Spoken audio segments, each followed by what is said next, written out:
I only see my parents once a year because they live like halfway across the world in Taiwan.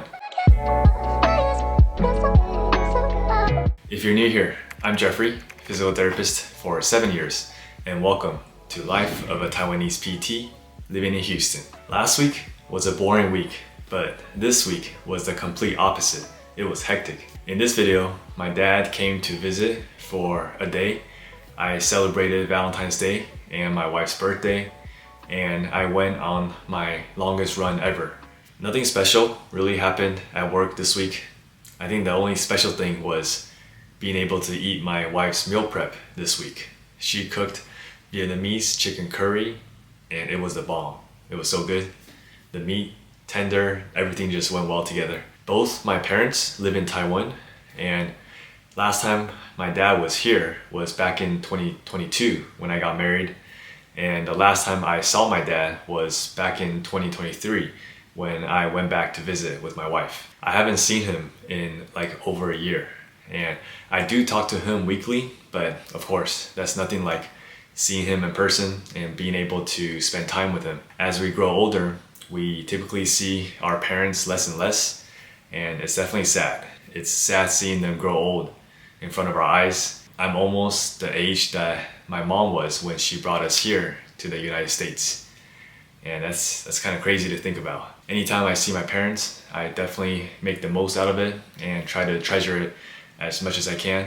If you guys are younger, do not take your parents for granted and try to be more understanding of your parents. Don't be in a rush to move out if there's no good reason to. Spend more time with them, for real. My wife and I are making the commitment and putting the effort to make sure we go visit my parents in Taiwan at least once a year. It would just require more PTO and money, but that stuff can be made back and time can't. I saw my dad for a little over 24 hours this week, and we definitely made the most of it. My sister and I also came down. We took my dad to eat some crawfish. We played some mahjong together, and I took my dad out to eat for lunch, for sushi. It was just very nice spending time with him, even though it was so brief. And my dad is always recording and documenting as well.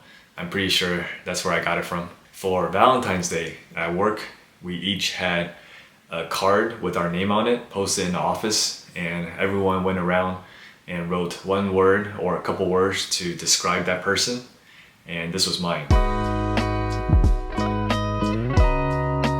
You probably see a common theme. Later that night after work, my wife and I just spent Valentine's at home, and the food, flowers were sponsored by Whole Foods and Trader Joe's. It was nice just staying in, and lately we've just been watching like Korean thrillers or series on Netflix. The following day, Saturday, was my wife's birthday, so we went out to eat at our favorite sushi hand roll place, Handi's Dozo. It's always amazing.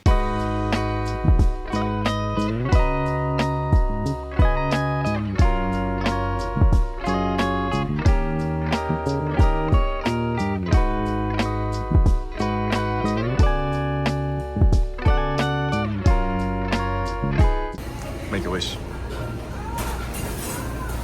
After lunch, we went to my wife's friend's house and we played some board games. We ate even more delicious food, and later that night we celebrated more birthdays with my in-laws. So it was also my brother-in-law's birthday recently. So we went to Korean barbecue at Honey Pig. I've been there before. It was pretty good last time I was there, but this time we had a bigger party.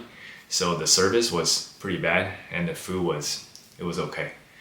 And then we got some tea, some drinks afterwards, and it was definitely hectic, but spending time with family is always worthwhile. Sunday, I had another park run with Henry, and this time I ran 4.5 miles, which was the longest I've ever done.